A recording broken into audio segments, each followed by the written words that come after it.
We're here in St. Thomas in the U.S. Virgin Islands with Adobe, putting together a unique student workshop to help empower local communities and individuals to share a bit of their own story with everyone else out there.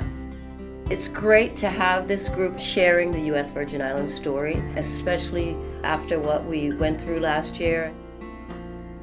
I could feel for these kids, and something I respect about these kids who are coming in that they probably don't know about themselves is the sense of resiliency.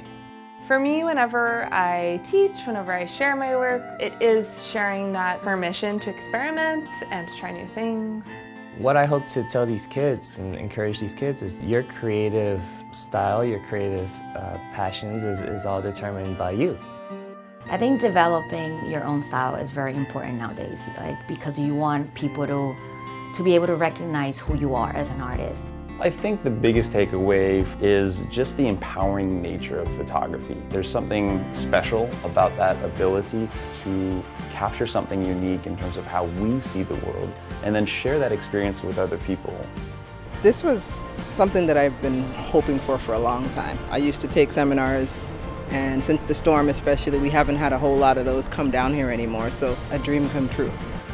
Being able to sit down with the photographers and getting their input on the best way to edit photos. This was a lot of fun, and I really hope they continue to do things like this in the future.